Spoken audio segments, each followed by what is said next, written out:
Welcome back to the Hustle Diaries, the show where we sit down with people who built something out of nothing. I'm your host, Mr. Ken, and today's guest is a name you're going to want to remember.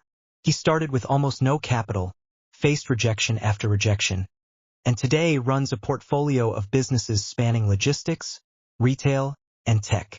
Please welcome Akamina. Uche, thanks for joining me. Thank you for having me. It's surreal, honestly. I still remember pitching my first idea to a room of 3 people, and 2 of them left before I finished.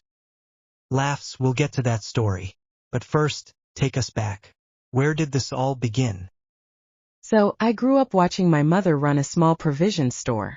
Nothing glamorous, just a shop on a busy street corner. But I noticed something as a kid. She never had enough stock of the things people actually wanted. Customers would come in, ask for something specific, and leave empty-handed. That stuck with me. By the time I was 22, I had a business degree and 0 job offers. So I took 8,100 naira, money I'd saved from tutoring, and I bought inventory based on what I'd seen people actually asking for in my neighborhood. Not what I thought would sell. What people were already asking for.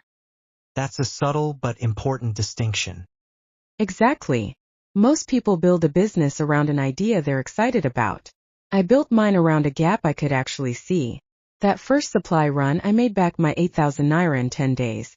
It wasn't dramatic, but it was a proof. What happened next? I reinvested everything. No salary for myself for almost a year. My friends thought I was crazy. I was living with 3 roommates, eating the same meals on repeat while putting every naira back into stock and eventually a delivery bike. That bike is actually what turned it into a real business, because now I wasn't just selling, I was solving the delivery problem too. Let's talk about that pitch meeting you mentioned, the one where people walked out. Laughs, yeah. Year 2, I wanted to scale the delivery side into its own logistics company. I needed investment, so I pitched to a small group of local investors.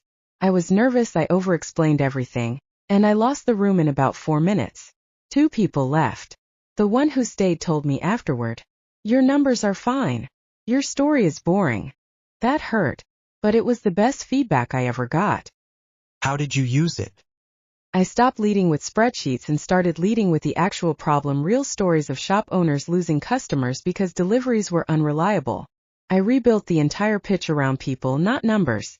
6 weeks later, I pitched again to a different investor, and that one meeting became the seed funding for what turned into our logistics arm. Was there a moment you almost gave up? Year 3. We overexpanded, opened 3 delivery hubs at once, thinking growth meant more locations. Cash flow nearly collapsed. I had to shut 2 of them down within 4 months and let go of people I'd hired personally. That was the hardest thing I've ever done as a founder. It taught me that growth without discipline is just faster failure. So how did you turn it around?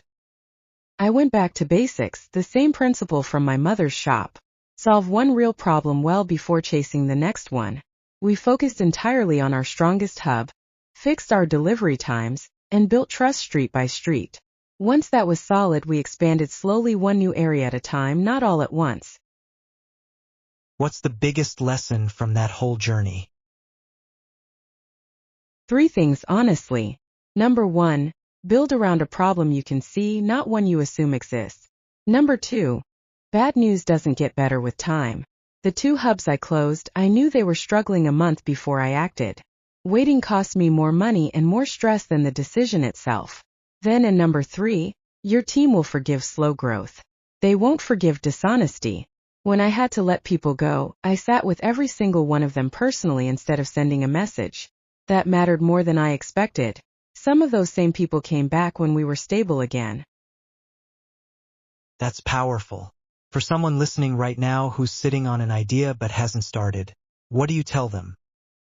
Stop looking for the perfect idea. Look for a problem in front of you, something small, something local, something you can test with almost no money. My first test cost 8,000 naira in 10 days. You don't need permission or a huge investment to find out if you're onto something. You need a small, honest test. Akamina, this has been incredible. Before we wrap, what's next for you? We're building out a tech platform now that connects small shop owners directly with reliable delivery networks. basically solving at scale the exact problem that started this whole journey for my mother all those years ago. This is turning a full circle. Completely 360 degrees full circle. Thank you so much for sharing your story with us today. Thank you for having me. This was great and wonderful. That's it for this episode of the Hustle Diaries. If Akamina's story resonated with you, share it with someone who needs to hear it today. Until next time, keep building.